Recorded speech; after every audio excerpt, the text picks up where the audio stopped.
Humo aquí hasta el mediodía, los vamos a estar acompañando en este sentido, y ahora vamos a tener una charla más que interesante. Venimos abordando por ahí la cuestión de lo que sentimos o lo que vemos en la calle desde distintas aristas, desde distintos puntos, desde distintos enfoques, y en este caso también era interesante ver un poquito el punto de vista de la cuestión desde lo sociológico.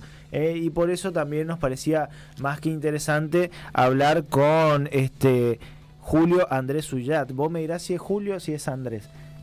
Andrés Suyat. Sujat. Listo, Andrés Sujat. Él es licenciado en Sociología por la Universidad Nacional de La Plata y actualmente también es docente en la Universidad Nacional del Nordeste en la Facultad de Humanidades.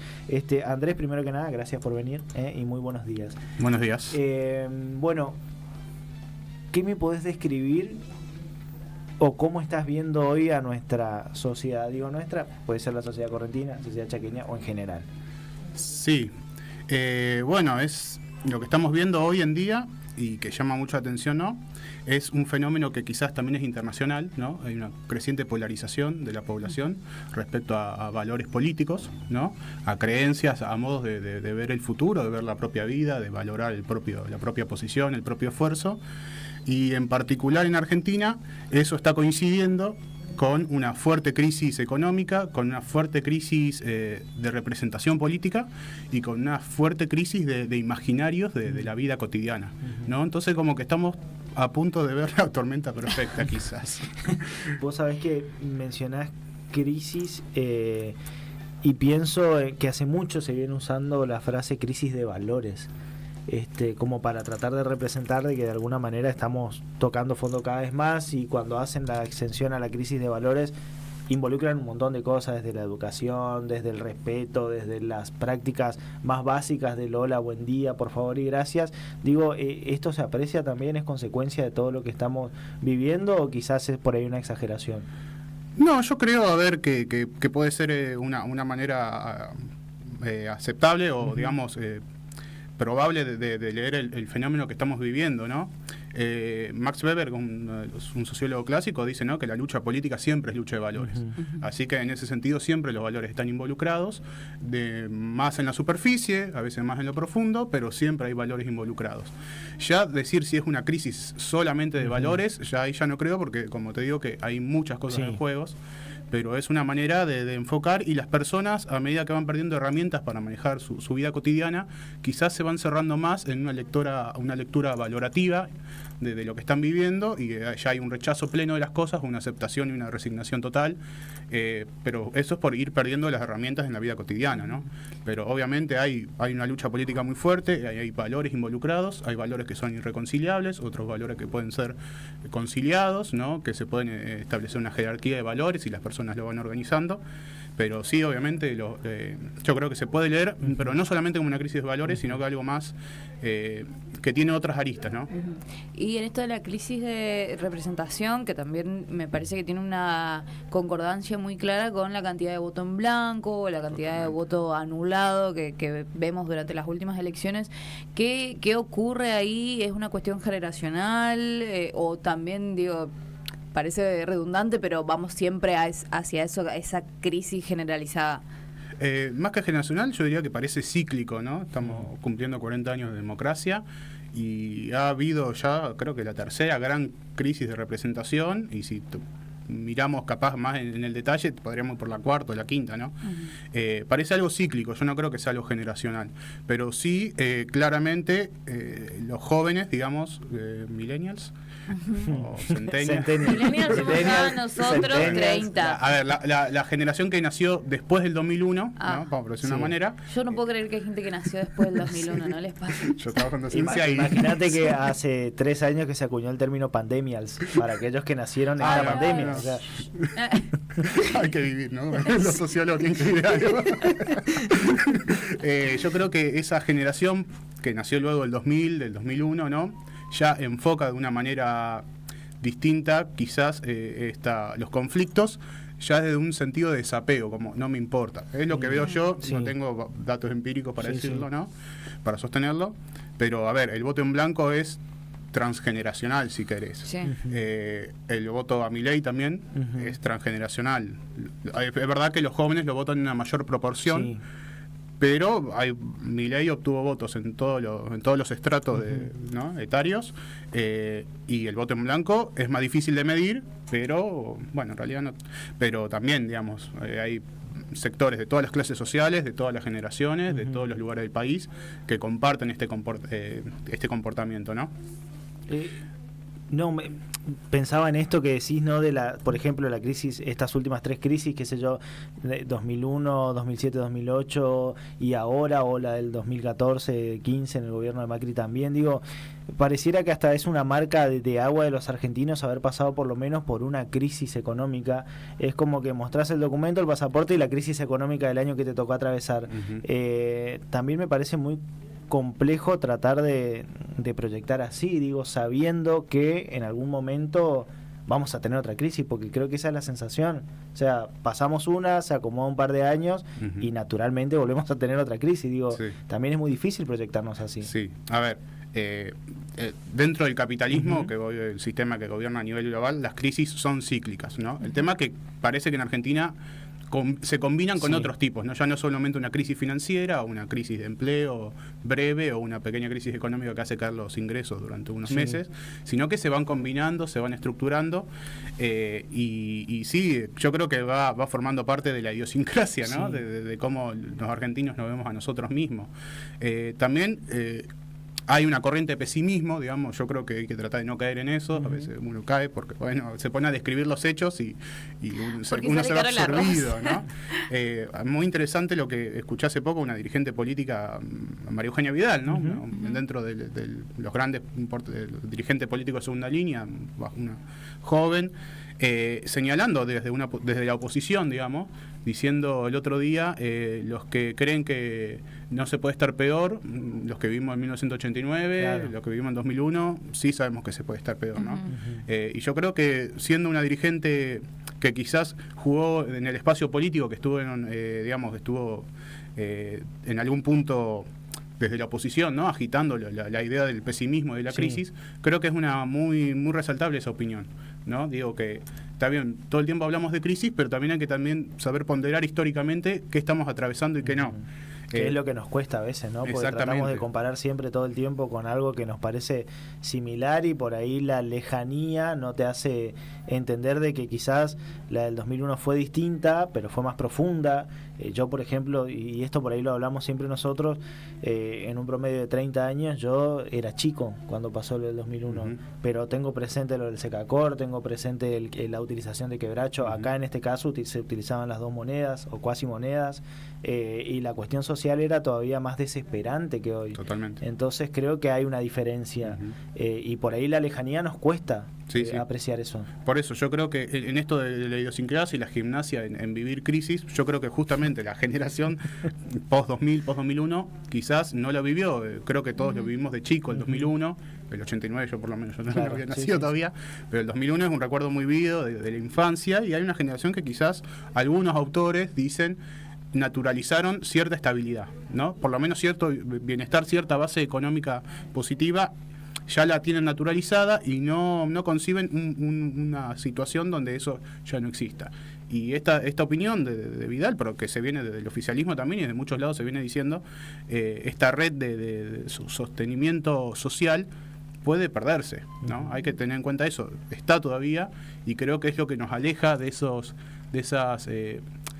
la posibilidad de que sea cierto un nuevo 2001. Pero puede perderse, digamos, es contingente las cosas que en la política, ¿no? En la economía, en la política, hoy está, mañana no puede estar, y eso depende mucho, obviamente, de los resultados electorales, de los planes políticos en juego, de cómo se va evolucionando esto.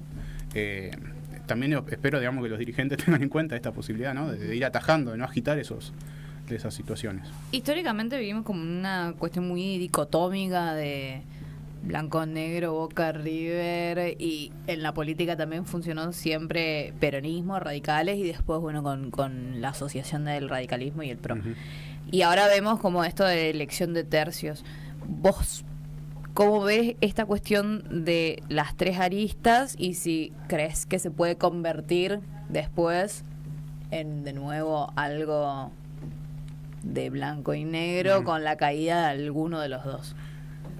Está buena la pregunta, es interesante porque vengo escuchando análisis de los dos lados, ¿no? Muchos dicen que el éxito, a ver, el espacio de Milei es nuevo, ¿no? Y no tiene dirigente, más allá de él mismo, no tiene grandes dirigentes, obviamente no tiene una tradición, él, bueno, viene hablando de su filosofía económica, pero en realidad eso no tiene llegada, no tiene una construcción propia.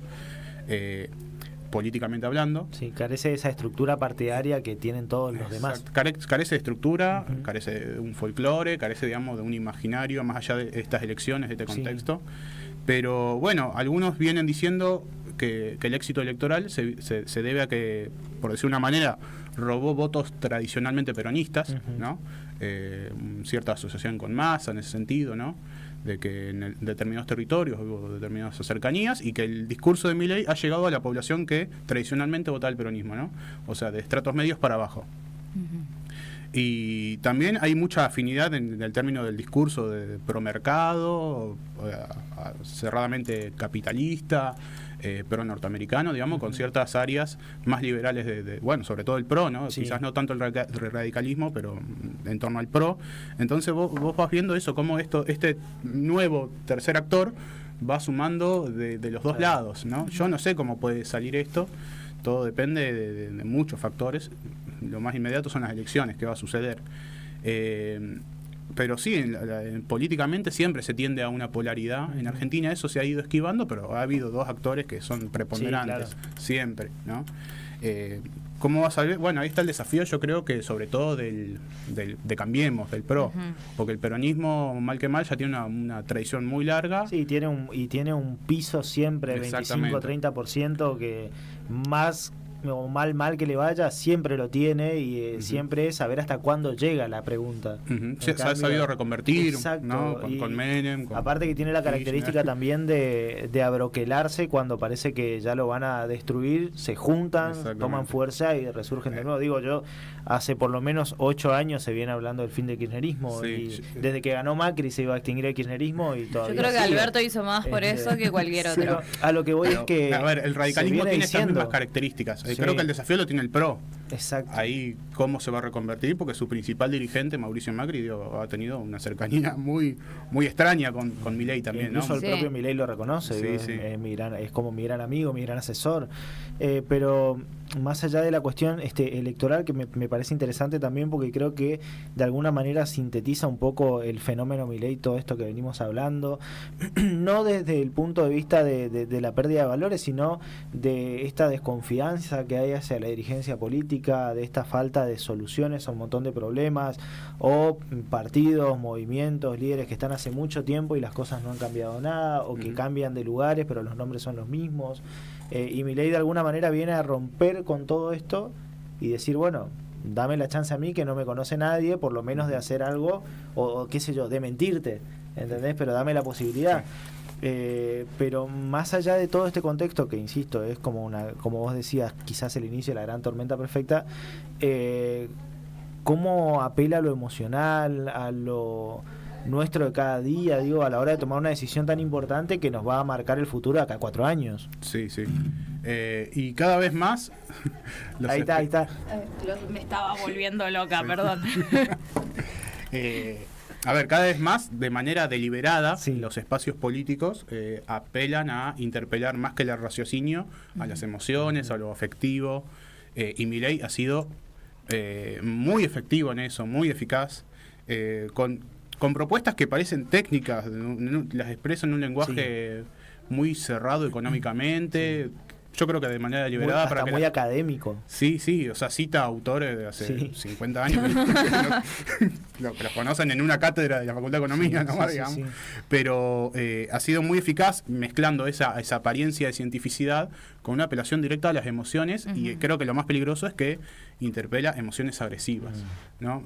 Hay un autor, porque a ver, Milei es la extrema derecha en varios sentidos, pero un autor que se llama Enzo Traverso, ¿no? En un libro que se llama Las nuevas caras de la derecha, habla de posfascismo como una interpelación agresiva a la falta de horizontes de idea de futuro, ¿no? La falta de esto, de la anomia total, no sé a dónde va la vida. La respuesta es agresiva, ¿no? La respuesta es un discurso agresivo que más temprano que tarde llega a acciones agresivas. Y en ese sentido creo que Milei está interpelando no cualquier sentimiento, sino esa idea de desesperanza, con un discurso a los gritos, con una antisistema, ¿no? Diego Stulbach, un periodista, medio intelectual también, habla, ¿no?, de que Milei es el único que está diciendo que lo que está mal es el sistema, que lo que está mal es el sistema bancario, habla del Banco Central, ¿no?, pero dice, lo que está mal es el sistema, lo que está mal es la moneda, lo que está mal es la casta, ¿no?, hablando en un discurso de clases, todas cosas retomadas de la tradición de la izquierda, claro, ¿no?, antisistema, contra una clase privilegiada y dominante, las reconvierte, les da un aspecto agresivo, en un contexto que lo favorece muchísimo, y creo que la clave de su éxito es eso, porque si uno se pone a analizar las medidas que propone, sus propios técnicos, él habla en un discurso y a la salida sus propios técnicos lo están negando. Están preguntando, ¿no?, qué quisiste decir. En esa cuestión, que quiero saber cómo lo ves vos, hay también como una llegada a un público que no estaba siendo por ahí del todo escuchado y que sus prioridades para espacios políticos como el peronismo o como el PRO no parecen tener del todo valor. Digo, pienso en esto de por qué los jóvenes. Sí. Y incluso después de las elecciones hay un discurso específicamente para mí del peronismo de ustedes votaron eso porque quieren jueguito, idiotas. ¿Cómo es apropiarse de un público y si vos lo ves a eso como que fue una decisión o como una cuestión que le salió en el medio? A Milei, digo, apropiarse de ese sector. Yo creo que le fue saliendo, digamos, encontró un nicho ahí muy importante. Sobre todo con las redes, ¿no? Sí. Por ahí. Hay un lugar, esto también se da en el marco de una crisis del Estado como institución de la sociedad, ¿no? El Estado, durante la época del kirchnerismo, y esto continuó con el gobierno de Macri, tuvo una llegada muy fuerte a los sectores más empobrecidos, digamos, el decil más pobre de la población, con asistencia social continua. Hoy ahora es la tarjeta alimentar, en su momento fueron planes de trabajo, de empleo, de asistencia directa, subsidio a la vida cotidiana. Y otro sector que ya tradicionalmente está integrado en la vida de la sociedad a través del empleo formal, ¿no?, que también tiene protecciones del Estado, que ha disfrutado, por ejemplo, instituciones como la universidad pública, lo cual mantiene su estatus de vida. Y hay un sector que quedó en el medio, y ese sector además es mayoritariamente joven. Son todos estos trabajadores, por ejemplo, podríamos decir, trabajadores de plataforma. Sí. No es que es un sector nuevo de la sociedad, siempre ha existido. Pero ha tenido esta reconversión en las últimas décadas, un ingreso masivo de jóvenes que no tienen otras posibilidades de inserción laboral, la reconversión de las tecnologías, lo cual le da un ámbito global a su empleo, ya no es el viejo trabajo de changas. Y Milei de alguna manera ha sabido llegar a eso, que ni el peronismo o kirchnerismo ha podido interpelar de manera efectiva, ni tampoco Cambiemos, que quizás se enfoca también en otro sector de la población, ¿no? Y Milei ha podido interpelar a eso, que son sectores, que son hijos de las viejas familias peronistas, por decirlo de una manera, sí, ¿no? Sí. Son los hijos de esas viejas familias peronistas.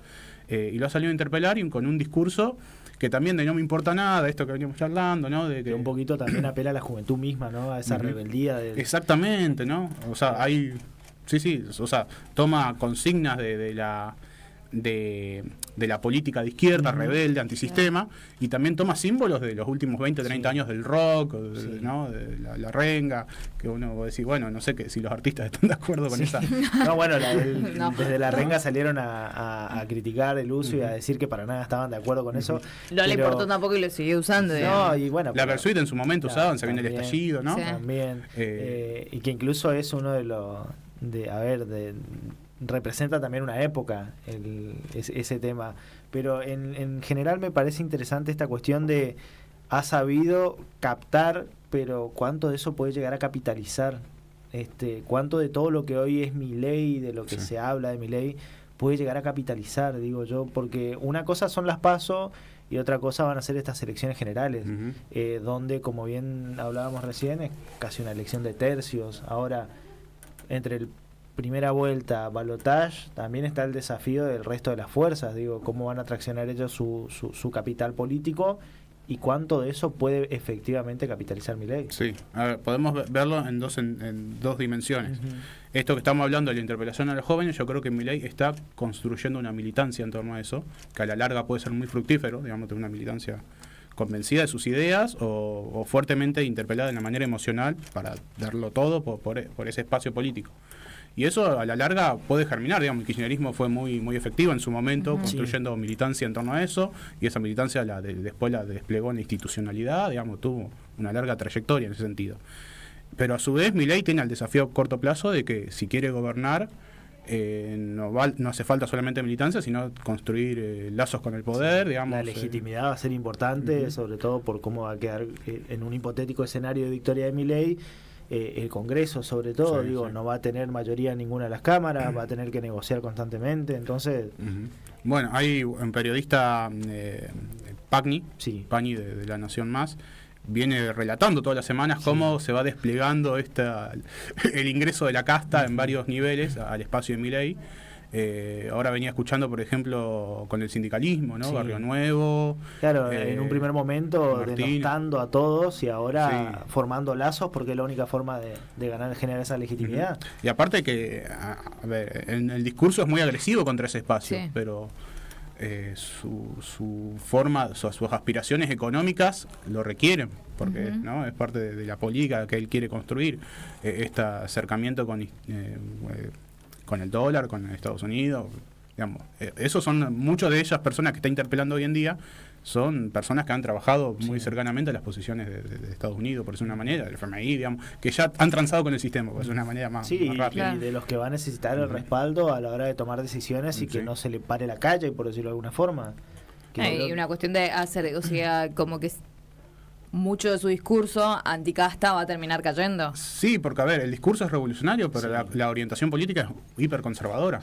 Ayer escuchaba un poquito de eso también, ¿no? De esto de antisistema, del discurso antisistema de Milei, pero de pedir que cambie el sistema, pero de alguna manera si él gana va a pasar a formar parte de ese sistema que tiene años de amalgamarse de una manera, de funcionar de una manera. Y que hoy es imposible concebir un anarquismo y que aparte, un vuelco del sistema real no existe. Nadie va a venir a patear el tablero así porque si no, no va a durar nada en su gobierno. Y bueno, y hay alianzas que son circunstanciales, que pueden ser con Barrio Nuevo, con esto que vengo a mencionar el sindicalismo, pero también tiene una cercanía muy fuerte con sectores de la ultraderecha, digamos, pensemos en su candidata a vicepresidente, que quizás es más preocupante que Milei, por lo menos desde mi punto de vista, con sectores de los militares, digamos, que defienden abiertamente terrorismo de Estado, digamos, y si el plan de Milei pasa, va a haber resistencia social. Y si la respuesta a eso va a ser puramente represiva, va a haber enfrentamientos callejeros muy fuertes, digamos, y ahí sí nos vamos a remitir al 2001.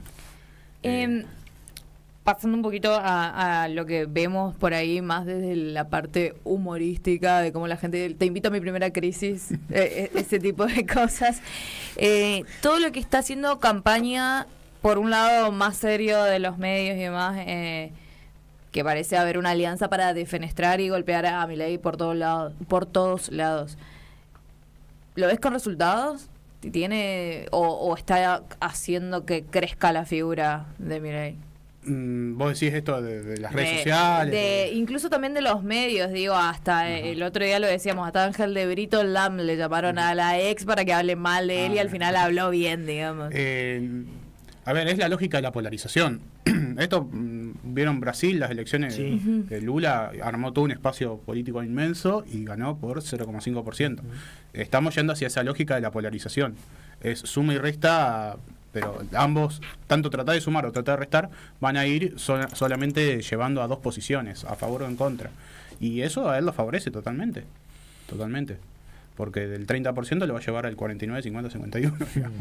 Sí, un poquito lo planteábamos también, por lo que hace al fin y al cabo es seguir instalándolo en la agenda, entonces se sigue discutiendo. Pero lo lleva a que se vea como uno de los dos polos de la alternativa. ¿Es él o es él? Exacto. Y eso obviamente lo va a favorecer porque después ya es tirar unos dados a ver si estoy un poquito arriba o un poquito abajo en el balotaje. Pero es la lógica de la que se va empujando. No sé si los comunicadores pueden hacer otra cosa que reproducir eso en ese sentido.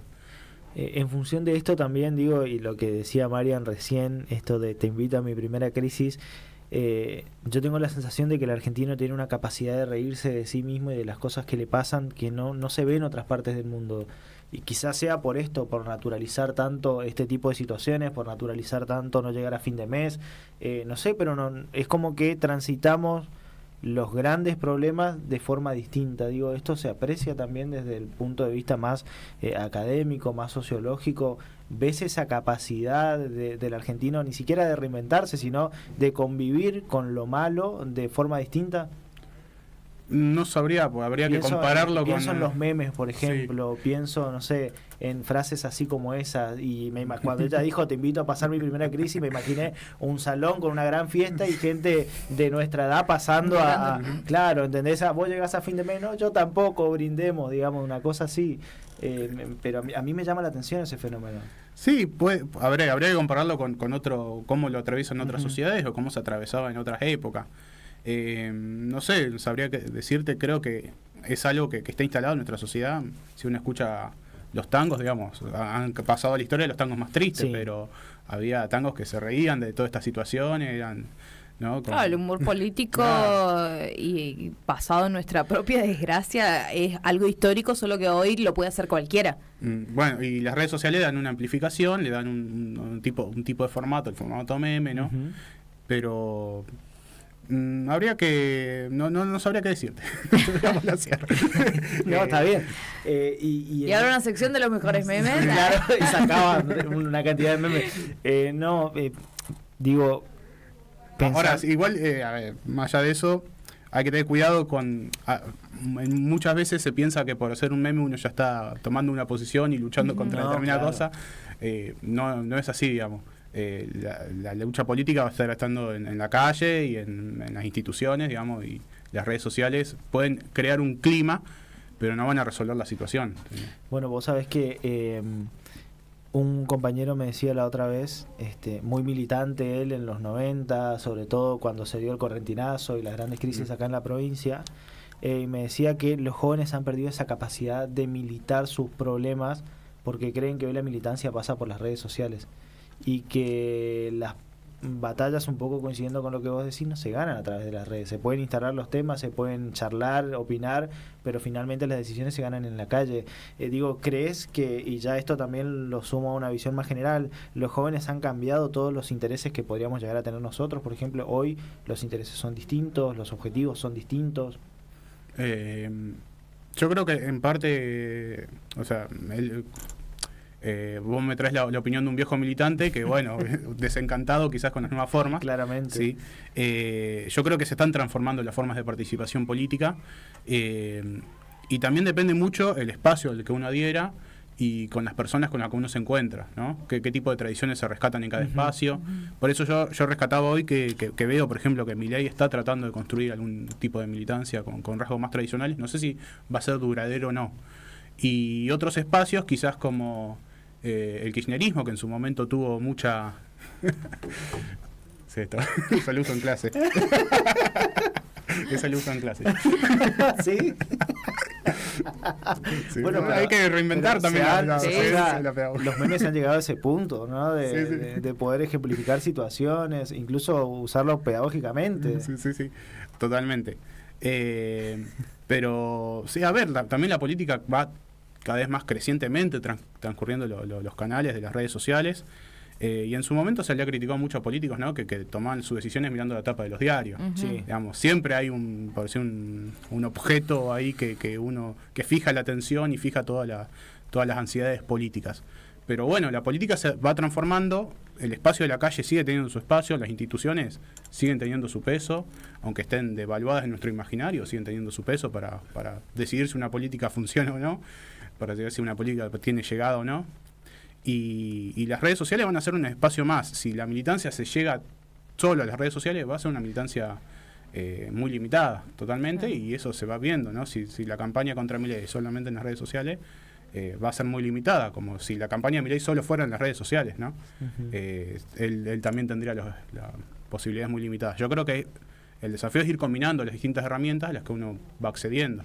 También hay una cuestión, un porcentaje que a mí no me parece menor, de no elegir a Milei, sino no elegir al resto, de total desesperanza con ambos otros candidatos, digo. La suerte de voto castigo hacia los demás. El voto castigo hacia los demás. ¿Cómo ves ese aspecto de voto castigo? El voto castigo. Yo creo que hubo un voto castigo. estaba leyendo justo un sociólogo que se llama Ariel Wilkes, que habla como hay un castigo moral en el voto, o en la adhesión a determinadas políticas y en el voto, ¿no? Y antes el voto castigo era esto de el voto en blanco o poner la famosa feta de salame, Sí. ¿no? Hoy creo que... Lo he hecho. Sí. Sí, con mi primera votación. Adolescente enojada. Sí, como una foto de Clemente. Sí. A mí, vos sabés que siempre lo cuento, mi hermano me hacía hacer dibujos. Y yo ponía- chiquito le dibujaba, Ya. no sé, era un personaje con un maletín, un traje y lo ponía en la urna.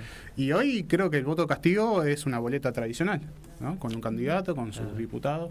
Yo lo veo así, como que hay una desesperanza, hay una bronca, y el candidato que parece que viene desde afuera del sistema y lo va a barrer, lo va a patear, es el que va canalizando esa frustración, esa bronca, lo que sea.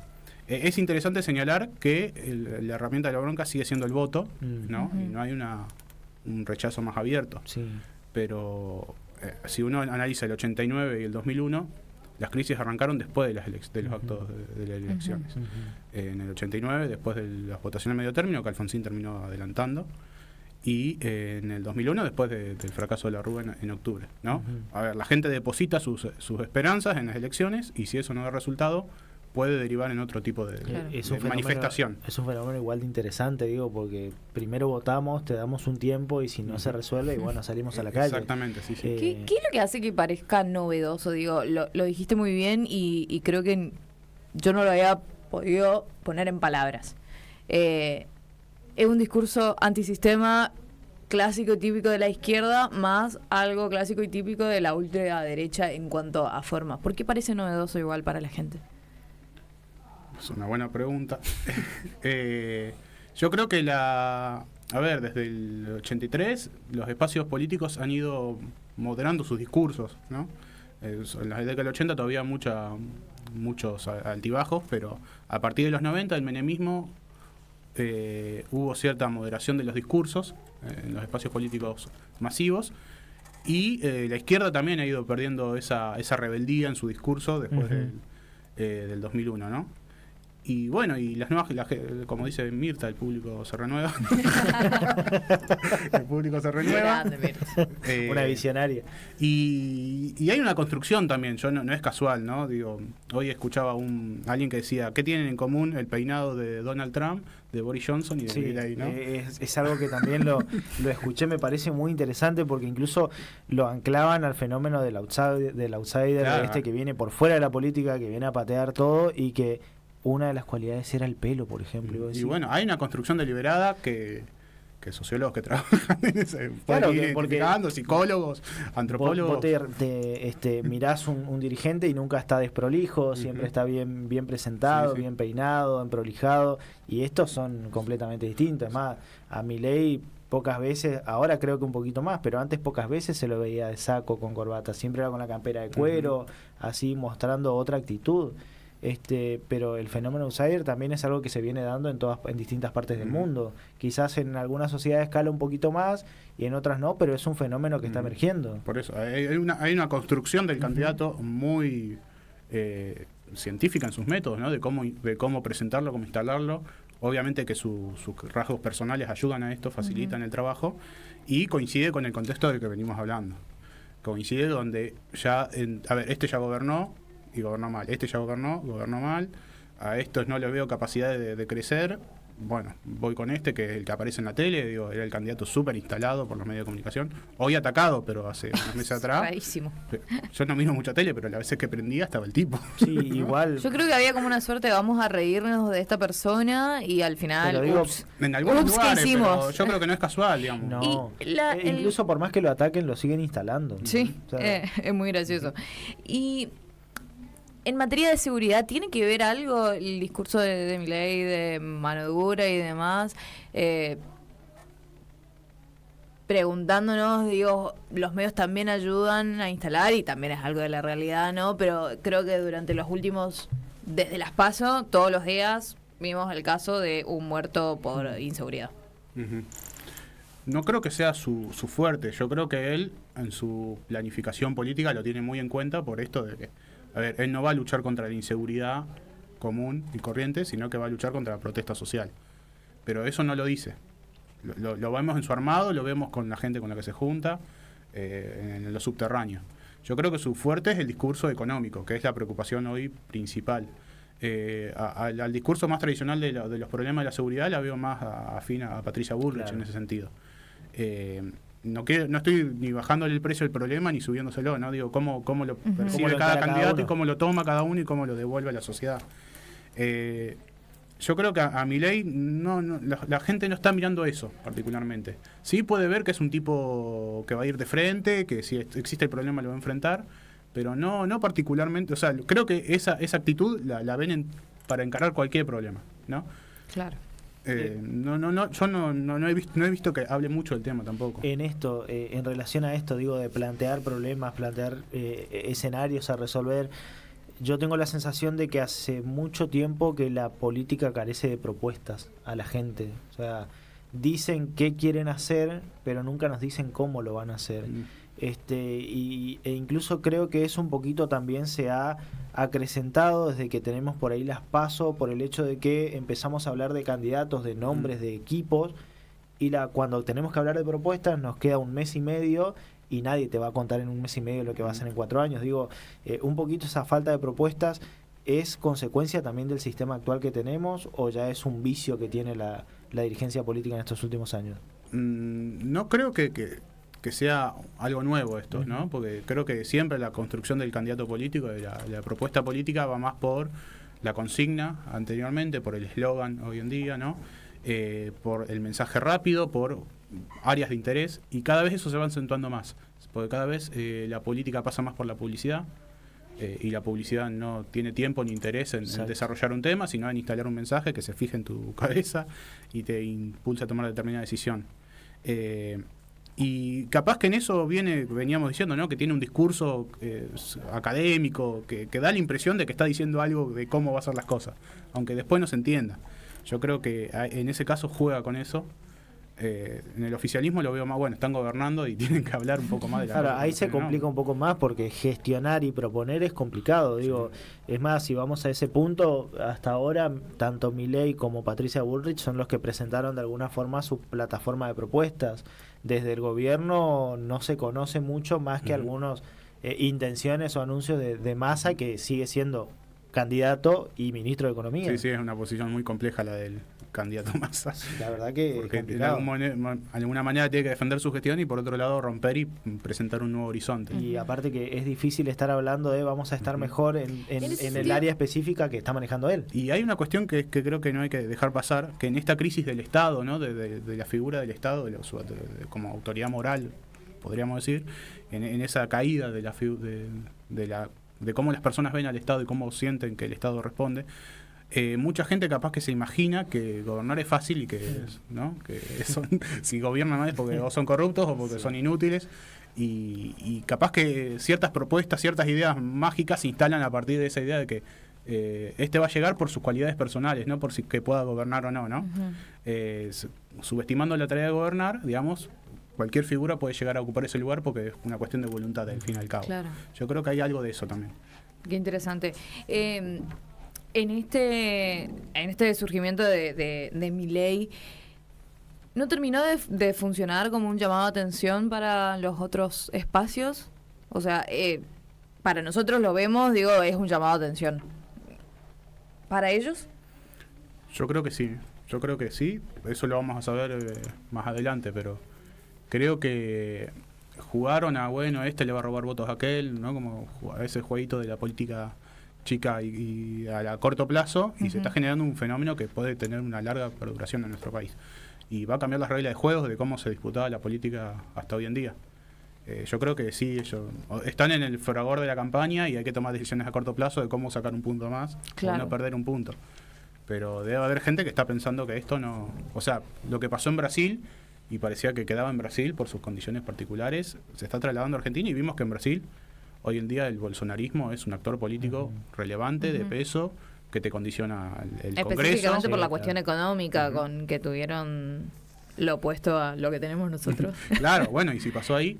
Y en Brasil el bolsonarismo te condiciona las calles, hubo bloqueos de camioneros a principios aparte del año, tiene las instituciones, mayoría en el poder legislativo, gobernadores, jueces, va cambiando la configuración del Estado inclusive. Lo consultaba porque por ahora parece como una respuesta de ataque, más que en esto que decía Fabi de la falta de propuestas. Uno pensaría que una respuesta a una cuestión más sentimental que despierta, reaccionaria desde la emoción que despierta Milei, la respuesta serían propuestas concretas, pero la respuesta sigue siendo una cuestión, otra vez, emocional. Sí, ataco al candidato y digo que está loco. Sí, sí. No, es que a ver, propuestas que pueda hacer el gobierno no creo que pueda desplegar muchas. Así que su plan de posicionamiento en las elecciones va a ser emocional. Va a ser, ¿no? Esto es un peligro. Yo por lo menos te aseguro estabilidad. Claro. Sobre todo porque está gobernando, digo, y la respuesta va a ser, y si no lo hiciste ahora, ¿qué me garantiza que lo puedas hacer más adelante? Y en este juego de que se instaló lo emocional, por ejemplo, las políticas de Patricia Bullrich, que eran en algún punto pro mercado, pro capitalista, pero no tan extremo, parece lo que dijo Milei, ¿no? La segunda marca. No, la veo difícil. Yo creo que esto se va a jugar en el terreno de las emociones, y las propuestas va a haber que de otro momento, porque además hoy en día la economía y la política argentina están muy condicionadas por decisiones que no se toman acá, decisiones que se juegan en Washington por el FMI, y no depende de lo que hagamos ninguno de nosotros tampoco. Y ninguno de los que está de los tres candidatos en juego plantean otra cosa que no sea ir negociando e ir aceptando con más o menos reticencia, pero el plan no lo están definiendo en la Casa Rosada en algún punto de la política cotidiana que nos va a afectar a nosotros en el bolsillo, por decirlo de una manera. ¿Qué desafíos ves? Digo, no sé si de acá a mediano plazo, corto plazo, pensándolo a nivel sociedad ya. Entiendo que por ahí es muy complejo, porque los intereses de uno no serán los mismos que los del otro, los objetivos de alguno no serán los mismos que los del otro, pero dentro de todo este contexto tan agitado en el que estamos transitando, ¿qué desafíos tenemos por delante? Sí, son un montón. Bueno, yo creo que desde la clase trabajadora, digamos, la que formo parte, digamos, el desafío es prepararse para tener estar bien organizado, cuestiones de plantear por lo menos una capacidad de resistencia a ciertas políticas que se pueden venir. Y desde lo democrático, digamos, tratar de ver esto de que la sociedad argentina, la democracia que se ha ido construyendo, digamos, este estado de vida donde podemos charlar más o menos libremente y tranquilamente, hay que tratar de defenderlo también de alguna manera, ¿no? Alertando contra ciertas prácticas que se dan en lo discursivo y también contra ciertas prácticas que se dan en el espacio público. En ese sentido son los dos desafíos que veo, del sector particular, digamos, de los trabajadores y de como sistema en general. Y por otro lado, bueno, porque veíamos, como charlábamos hace un ratito, digamos, los dirigentes, gobierne quien gobierne, va a tener en cuenta que las cosas están cambiando de manera muy acelerada. Y no sé, no quiero ser pesimista. Pero pero lo que no sabes es que nosotros ya lo somos. Yo creo también. que es un poquito de lo que todos vemos. O sea, creo que el pesimismo está instalado en el sentir de que todos sabemos que no estamos tan bien como parece, más allá de que alguno la pilotee de una mejor manera, digo. Vos sabés que el otro día, el sábado, con Jean de por medio, hice la pregunta que creo que resume un poco. ¿Cuándo fue la última vez que votaron a alguien convencidos, así como 100% de qué linda... Yo quiero que usted sea mi dirigente, pero no porque lo odio a aquel, o porque aquel es peor, o porque acá me va a ir así. Porque usted le creo. ¿Cuándo fue la última vez? Te pregunto. ¿Nunca? No. ¿Nunca en tu vida? No, siempre o generalmente voto el mal menor. ¿Vos? Sí, en serio. O sea, considero cuestiones y voto... No, yo soy de votar con más convencido. Con más convencido. Pero así como a ese nivel... Yo creo que la última, y lo dije y se me burlaron, pero yo, ¿sabes qué? Lo pongo en alta. La última vez que voté a alguien así fue a Wiener en el 2015. Claro. Y fue la última vez que pude votar yo creo así. Que, y me duele. La segunda gestión de Cristina lo voté un poquito más convencido. Después ya me di cuenta y dije, bueno, no. Vamos a darle la chance a otro. Sí. Y tampoco fue bueno. Es una pregunta interesante. También está buena la callejón, pregunta porque ¿viste? cómo se relaciona cada uno en su intimidad con el derecho al voto. pensando en todo esto. Bueno, digo, hay estudios que estuve escuchando últimamente de que los que están votando convencidos son lo que el señor del que venimos hablando. El único voto convencido es a Milei. Exacto. Sí, porque de hecho gran parte del voto peronista tiene que ver con un candidato que ellos no querían. Pasa que es muy complejo el escenario, porque Sí. la otra vez, vos lo mencionaste a Pañi, la otra vez hacía el relevamiento Pañi, dato con un par de encuestadoras de cuánto voto perdió el peronismo, cuántos votos perdió el macrismo, y entre los dos sale ese 7,5 millones de personas que eligieron votar a Milei. Sí. O sea, estás hablando de que en mayor o menor medida los dos partidos más tradicionales, por decirlo de alguna manera, de estos últimos 15, 20 años, perdieron la misma cantidad de votos por un candidato que tiene 4 años en la escena pública, 3 años, y que discute apelando netamente a lo emocional. Digo, o sea, el hartazgo se da hasta en los propios, y son los propios los que convencidos van y votan a Milei en mayor o menor medida. Igual yo creo que esto se va a evidenciar ahora. O sea, ¿cuántos de esos 7,5 millones de personas convencidamente vuelven a votar a Milei? Yo creo que ese 30%... ¿Cuánto fue voto castigo nada claro, más? Ese Voto 30%... amenaza. Sí, ese 30%, porque insisto, una cosa es las PASO y mucha gente te dice, ya voto esto para hacerle tener miedo al otro, porque en las PASO no se decide nada, porque así me han dicho varias personas.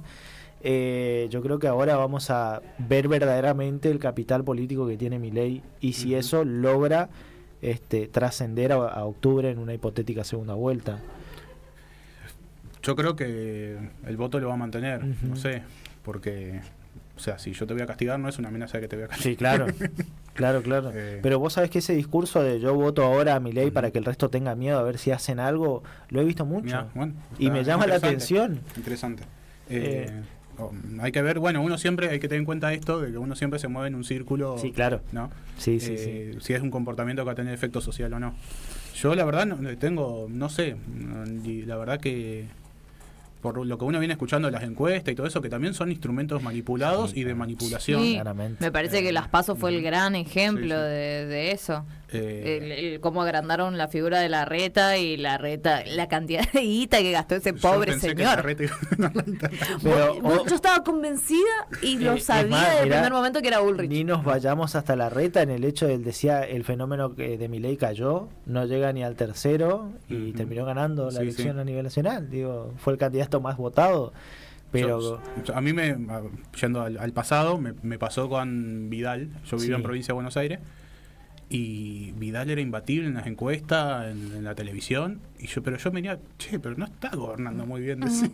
Y ¿viste? Se derrumbó y fue súper infladas esas encuestas, porque no había manera de que sea el error tan sistemático. exacto. Sí, En claramente las los errores así tan groseros en las encuestas tienen que ver con una decisión de las encuestadoras Sí, de cómo... y sobre todo de que se lo venden a Sí, claro. Como instrumentos de campaña, Es un ¿no? como instrumento de electoral. campaña y pobre Larreta. Es como para ir instalando son las también. únicas herramientas que tenemos para ver una visión más general, más allá de nuestra experiencia personal. Y yo veo que la gente que lo votó en gran parte convencida de que el cambio viene por ese lado. Y cómo desarmar ese discurso es difícil porque te pone en una posición conservadora, poniéndome en la posición del candidato, ¿no? Sí. Te pone en una posición conservadora y no hay nada que defender en el sentido del corto plazo. Porque las perspectivas de que esto se mantenga así no convencen a nadie. Entonces es una posición muy difícil. Andrés, gracias. No, la verdad que es un placer. Hace casi una hora que estamos hablando y Es que se vuelve interesante. volando. Se pasó volando y seguramente nos han quedado un montón de cosas por detrás. Más, creo que el objetivo de esto no era hablar netamente de lo político. La charla se fue dando así y la verdad que está bueno porque, insisto, nosotros hemos hablado mucho acerca de la incertidumbre desde el punto de vista económico, desde el punto de vista psicológico también, cómo nos influye, nos afecta, y creo que es lo más preocupante. Ninguno sabe qué va a pasar y no es fácil convivir con eso. No. Y sobre todo pensando en que hay que tomar una decisión importante en un mes. Entonces la verdad que un placer charlar con vos, así que igualmente. Cuando quieras sos bienvenido a charlar un ratito de estas cuestiones que a lo mejor no interesan mucho a la gente o al gran público, pero creo que son importantes hablarlas. Y nos vemos todos en nuestra primera crisis. Bueno, eso cuando hacemos la cena de la primera crisis. Bueno, no sé si es primera crisis. ¿La 2008 cuenta? Sí, claro, es así. Cuenta. Tercera crisis. Te invito a mi tercera ya crisis. estamos en boda de plata nosotros. La crisis del tequila en los 90. También. Pero nada, gracias, Andrés. Gracias. Un placer charlar con vos. Ellitoral.com.ar para que ustedes puedan revivir la charla con Andrés Suijat, licenciado en Sociología por la Universidad Nacional de La Plata, estudiante, actualmente es docente de la Universidad Nacional del Nordeste y también, en este caso, forma parte de la Facultad de Humanidades, así que gentilmente charlaba con nosotros. Antes de irnos a la pausa, nosotros tenemos que hacerte una recomendación, y es que los argentinos somos mandados por naturaleza, y una voz interior nos dice: mandate. Con Pacar, el servicio de paquetería e-commerce de Correo Argentino, multiplica tus ventas. Pacar se integra a tu proceso de venta online, resolviendo la logística de tu comercio. Ingresa a mi correo y gestiona el envío de tus paquetes cuando quieras y desde donde quieras. Y mandate. Los argentinos somos mandados por naturaleza. Nos mueve una fuerza de voluntad y una voz interior que nos dice: mandate. Mandate seguro con Pacar, el servicio de paquetería e-commerce de Correo Argentino que multiplica tus ventas. Somos una radio nativa digital con la trayectoria del diario Litoral.